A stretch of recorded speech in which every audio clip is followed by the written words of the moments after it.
Amigos de Vivir Vale la Pena, nos encontramos en nuestro recorrido.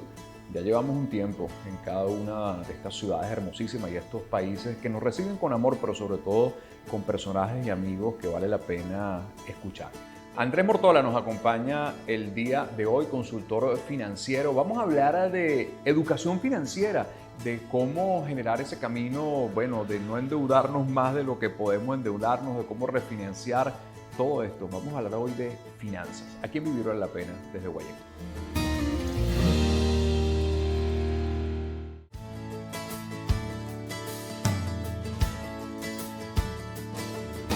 Bienvenido, Andrés Mortola, consultor financiero. Gracias por estar acá y, bueno, permitirnos esta conversación. Somos maleducados financieramente. Vamos a hablar de educación financiera, pero no sé, me atrevería a decirte, ¿no tendremos un poco de mala educación con nuestras finanzas? Juan Diego, muchísimas gracias por la invitación y felicitaciones por tu programa. Mira, efectivamente sí, pero no es culpa de nosotros. Es culpa un poco de la sociedad y la estructura. Me refiero a la importancia que se le debe dar a las finanzas o a la educación financiera en sí. Inclusive, por ejemplo, en nuestro país, aquí en Ecuador, todavía no se implementa de forma obligatoria, porque debería ser obligatorio, la temática en el pensum educativo, el tema de educación financiera. Mira que en las universidades, en el exterior, como por ejemplo yo leí alguna vez en España, todas las profesiones, ingeniero civil, médicos, arquitectos, tienen que pasar por un módulo de finanzas personales que dura 3 meses Importante. para que puedan ellos terminar de tener su título. Totalmente necesario, porque todos los días, Juan Diego, tomamos decisiones financieras. Todos los días, en nuestra etapa de nuestras vidas, cuando somos adolescentes, niños, cuando ya somos adultos, cuando ya formamos una familia, cuando tenemos que jubilarnos o emprender, tenemos que tomar decisiones financieras. Entonces es importante esta parte. Ahora fíjate, viendo los procesos culturales y las épocas, en el ámbito mío que tiene que ver más con el conocimiento de la psicología humana, me doy cuenta de un fenómeno que estoy viendo en los pequeños. Los pequeños, te digo, adolescentes y universitarios, por ejemplo, que tienen como, no sé, como mucho apuro por el dinero, ¿no? O sea, pareciera que han renunciado al proceso, sino que a los 22, 23 años todos quieren ser exitosos, triunfadores y con la cuenta llena de ceros, llenos de millones, y si no se frustran. ¿No ha variado un poco eso en la historia? Bueno, efectivamente el tema de las redes sociales, el tema de la tecnología ha hecho que se visualicen mucho estas partes, pero hay que tener un poco de cuidado, porque muchas veces esas historias son falsas o hemos visto estafas que existen en algunos países respecto al tema de cómo generar riqueza. Está bien en el sentido de que los jóvenes tengan esa mentalidad de obtener riqueza, ¿no? Pero tiene que ir acompañado de una parte educativa, porque efectivamente mucha gente que en este momento se enfoca, por ejemplo, en el tema del trading, que entre inversión o especulación, como también se lo debe denominar, no se dan cuenta que también hay una educación. Entonces, siempre es importante que nosotros como padres de familia o educadores enfoquemos también a nuestra juventud el tema de la educación financiera, el presupuesto, saber cómo invertir, saber en qué invertir, las emociones, tú que estudias esta parte de la persona humana, tú sabes que en las finanzas prácticamente lo que influye son las decisiones, ¿no? Yo me he leído más de 50 libros de educación financiera y al final sigo manteniendo la misma fortaleza, el mismo concepto. Al final esto es solamente toma de decisiones, ¿no? Saber que si ganas $1.000 y gastas 1.200, vas a estar siempre endeudado. Entonces son decisiones que a veces nos cuesta tomar. Nos cuesta tomar decisiones porque si sabes que estás en deuda, por ejemplo, tienes que tomar o la decisión de gastar menos o la decisión de ganar más plata, que es lo que quiere decir que te toca salir de tu zona de confort para generar un emprendimiento, o salir de tu zona de confort que si antes ibas a restaurantes 3 veces a la semana, ahora solamente vayas una vez. Vamos a hablar del endeudamiento, que es un tema interesante, ¿no? ¿Cómo medir la capacidad de endeudarme? O sea, porque acabas de tocar un tema, gano 1.000, pero me gasto 1.300. Y además la cultura del consumo, sobre todo en países dolarizados como Ecuador y en Estados Unidos, donde siempre entonces, bueno, esto lo voy pagando poco a poco, decimos, ¿no? Bueno, pero esto es una cuota de 20, esta es una cuota de 30, pero cuando vamos sumando las cuotas, terminamos gastando más de lo que entra, ¿no? Correcto. Hay una fórmula sencilla que se llama la capacidad de pago. Ok. La capacidad de pago es igual a los ingresos menos el ahorro, menos los gastos básicos, menos las deudas que ya tengas. Esto es un valor mensual. Ok. Esa simple resta esa simple resta te va a decir el valor o el dinero que puedes pagar mensualmente y en base a eso tomar la decisión de endeudarte o no, ¿no? Pero aquí viene una decisión más fuerte, que es el tema de saber si esa deuda me va a generar, qué me va a generar a mí esa deuda, ¿no? Si es una deuda que solamente me va a dar una satisfacción personal o es una deuda que en el futuro me va a generar un ingreso, por ejemplo, ¿no? Como por ejemplo un estudio, ¿no? Hacer un estudio universitario, un posgrado, o invertir por ejemplo, en tus proyectos, ¿no? Un proyecto de educación, en un negocio, que lógicamente con el tiempo te va a comenzar a generar un ingreso. Entonces ahí es la parte donde la persona debe controlar sus emociones, conocerse a sí mismo. Por eso esa parte, en la parte financiera, es importante el conocimiento, el autoconocimiento. Absolutamente. Para poder tomar mejores decisiones que se refieren a la parte financiera. Mírate tú, Juan Diego, que tú que manejas toda esta parte del conocimiento personal, si te das cuenta, hay muchas personas que en base a sus talentos generan riqueza, porque no están enfocados en el dinero, sino que están enfocados en su propósito de vida y el dinero les llega solito. Entonces, yo todavía no lo he logrado, yo estoy muy enfocado en mi propósito de vida, pero no me llega tan solito, el dinero, ¿no? ¿Ah? Va a llegar, porque esa es parte del ciclo de la abundancia, ¿no?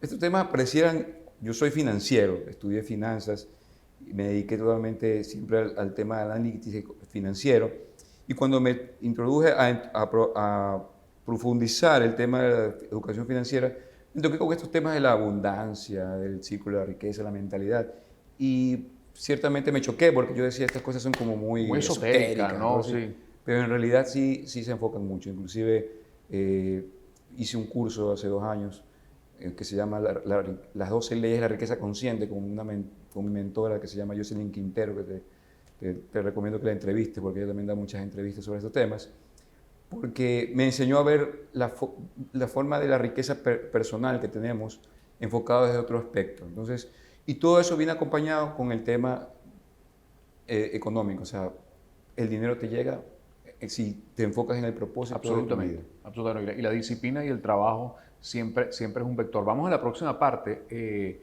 a ver cómo distribuye un presupuesto. ¿Cuánto tendría que dedicarle al ahorro? ¿Cuánto tendría que dedicarle también a la posibilidad, no sé, de endeudarme en una casa, por ejemplo, ¿no? Es uno de los factores que uno se cuestiona, ¿no? Si me conviene más comprar, si me conviene estar alquilado. Vamos a analizar todo eso para que la gente vaya, bueno, sacando cuenta y sacando números en la próxima parte. Andrés Mórtola nos acompaña aquí en Vivir Vale la Pena. Estamos en Guayaquil. Vamos a reeducarnos financieramente, así que tome papel y lápiz o vaya tipeando en estos tiempos modernos en la computadora para saber cómo podemos tener finanzas sanas. Vivir Vale la Pena.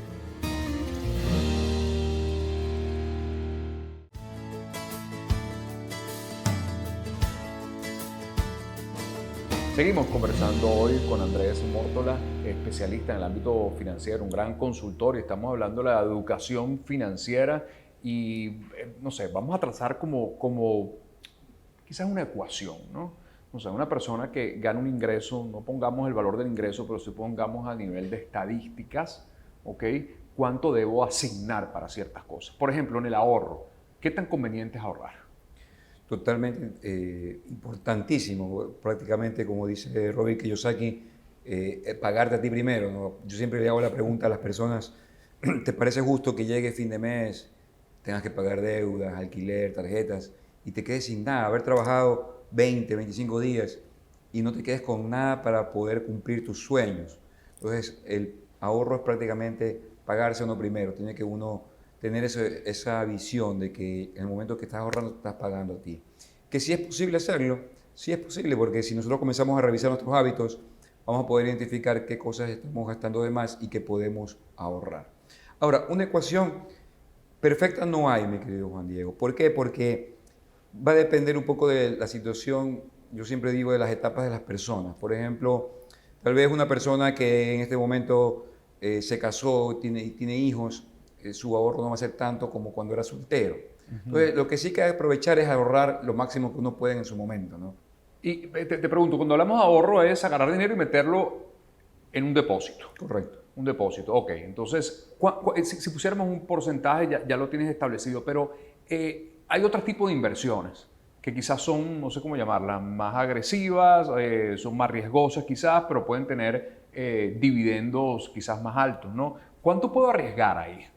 Bueno, va a depender también de tu etapa financiera, nuevamente. Por ejemplo, un joven que a lo mejor ha ahorrado y se quiere meter a un negocio, que son los más riesgosos, ¿no? Eh, si le va mal va a poder recuperarse, Recuperar. ¿no? En cambio, una persona que a lo mejor tiene 50 años y tiene sus ahorros para pagar la universidad de sus hijos, a lo mejor no arriesgarse en un producto financiero va a ser mucho más riesgoso. Entonces, tiene que tener el nivel de riesgo en el que se va a meter. Entonces, por eso hay productos, ¿no?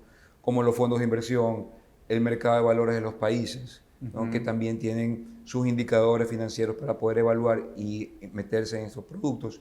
Pero todo va a depender de la tolerancia al riesgo, ¿no? ¿Qué tan soy tolerante al riesgo? Inclusive la parte emocional, ¿no? Si tú eres una persona muy nerviosa y te vas a meter en un producto de alto riesgo, No te no metas. vas a estar Claro, siempre tranquilo. vas a pagar más en los ansiolíticos que los dividendos que te va a dar el riesgo de la inversión, ¿no? Correcto. Mira que uno de los hombres más ricos del mundo, se me fue el nombre ahorita, tiene solamente invierte en productos financieros de tasas Bajas. bajas, digamos, ¿no? ¿No? Entonces, es importante poder analizar esto, que tú, siempre ganando la inflación, vas a poder tener riqueza, no necesariamente tienes que arriesgar mucho para poderte hacerte rico.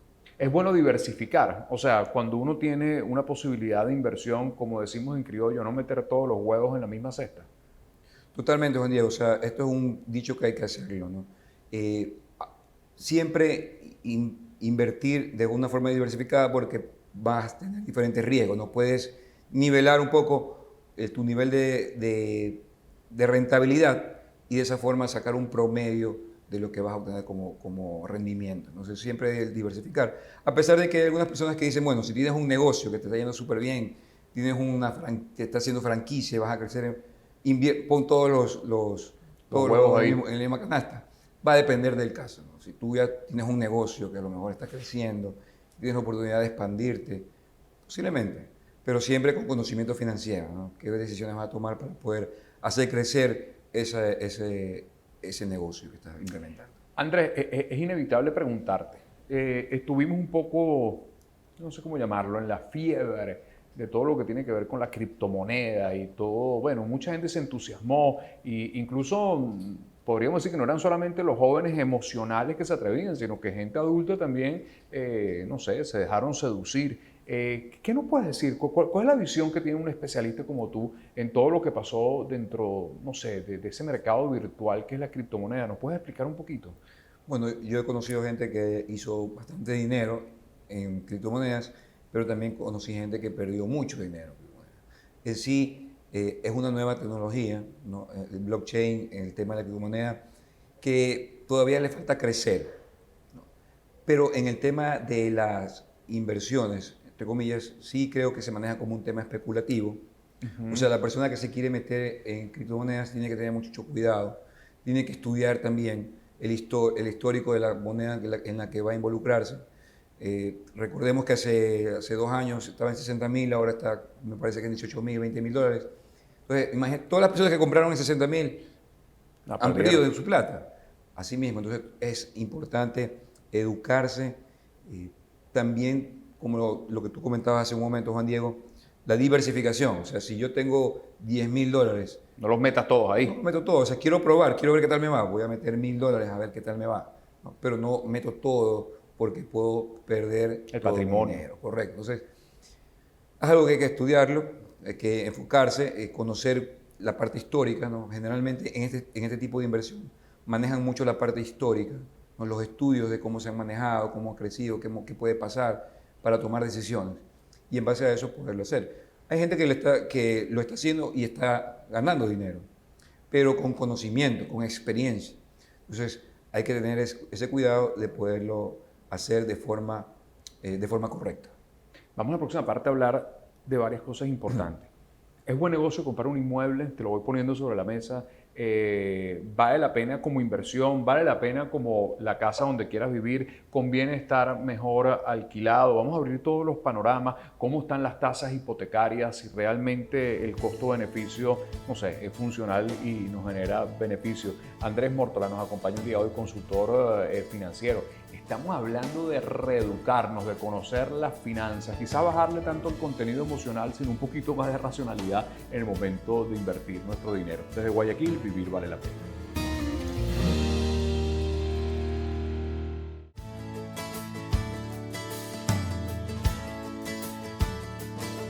Estamos conversando con Andrés Mórtola, experto en el ámbito financiero, consultor, y estamos haciendo aquí como una reeducación, un diseño de nuestras finanzas. Ahorrar es importante, lo estableciste, dependiendo de la personalidad y el dinero, hacer inversiones quizás con un poco más de riesgo también es importante, o sea, podemos estudiar como tú dices, pero con conocimiento de causa para medir el riesgo de la inversión. A veces nos preguntamos, en el caso de los inmuebles, ¿es un buen negocio comprar un inmueble quizás como inversión o quizás como la vivienda, no sé, propia? Mira, Juan Diego, como cualquier tipo de inversión, en las inversiones hay diferentes aspectos, ¿no? La parte financiera, como el mercado de valores, están las monedas, está el oro, están los bienes inmuebles. Como cualquier producto de inversión necesitas estudiarlo, necesitas investigar, necesitas profundizar antes de meterte. Generalmente la gente lo hace en lo que es ganancia de capital, que quiere decir que compras la casa en 100.000 para que después de 3 años cueste 130.000. Pero también es algo que tienes que analizar, ¿no? Cómo va a crecer el país, cómo va a crecer la ciudad, son aspectos que tienes que considerar.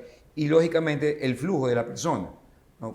Aunque tu bien inmueble ahorita valga 100.000 y después esté en 130.000, todo ese peso financiero que tú obtuviste, cómo te está afectando en tu vida, ¿no? Generalmente en un presupuesto personal o familiar, la parte de la hipoteca o el alquiler debería estar entre el 25 o 30%. De la ganancia. Del ingreso. Del ingreso. Del ingreso. Entonces, en base a eso puedes tener una estructura. ¿Por qué es importante esa parte? Porque hay veces que la gente, por querer tener la casa, deja de vivir.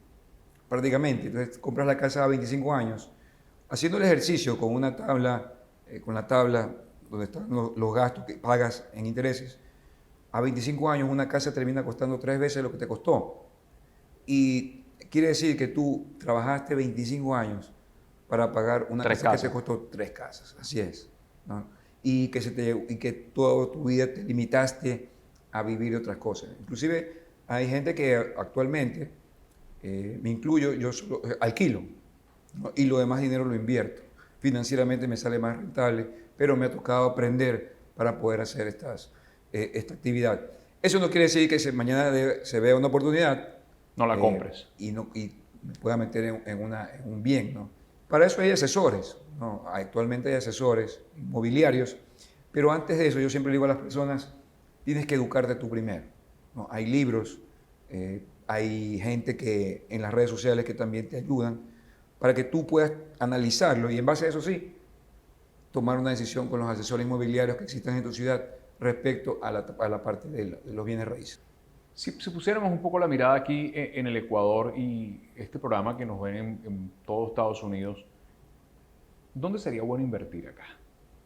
¿Qué le podemos decir a alguien que tenga intención o de venir para acá? ¿Qué le ofrecemos como país? Bueno, aquí una de las cosas que yo he podido visualizar, Juan Diego, es el turismo. A mí me parece que aquí tenemos un potencial extraordinario en turismo y que no lo hemos todavía explotado. Principalmente, por ejemplo, aquí en Guayaquil, que he leído que muchas veces los turistas lo cogen de paso nada más para irse a Cuenca, Galápagos. Hay un sinnúmero de cosas que se pueden hacer. Y muchas veces la gente busca temas extraordinarios, pero hay cosas sencillas, como por ejemplo llevarlo a un río, o llevarlo a comer una comida típica, o llevarlo a un lugar de mucha tranquilidad que existen, por ejemplo, cerca de la ciudad de Guayaquil. Entonces, no solamente en Guayaquil, sino en toda la parte del Ecuador. Entonces, yo creo que aquí hay un potencial extraordinario. De inversión en el turismo. Así es. De ahí, por estadísticas, nosotros los ecuatorianos y guayaquileños somos muy emprendedores. las mujeres son muy emprendedoras. Entonces creo que el negocio online también es algo que se puede visualizar. Y en ese tema yo puedo sugerir involucrar mucho tanto los emprendedores como los capitalistas. ¿Qué quiere decir? La gente que tiene el dinero para invertir. Porque aquí he conocido yo mujeres extraordinarias con emprendimientos increíbles, pero que no tienen el financiamiento. Pero el problema de ellas es que les falta también educación financiera. Porque tú como inversionista necesitas leer los números. Y si tú no le planteas los números de forma correcta, no vas a poder tomar una decisión financiera. Porque si eres un buen inversionista, tienes que ver, tienes que analizar. Entonces, esa educación deberíamos fomentar desde la parte pública, desde la parte privada, para que los emprendedores puedan aprender a diseñar sus proyectos desde la parte financiera.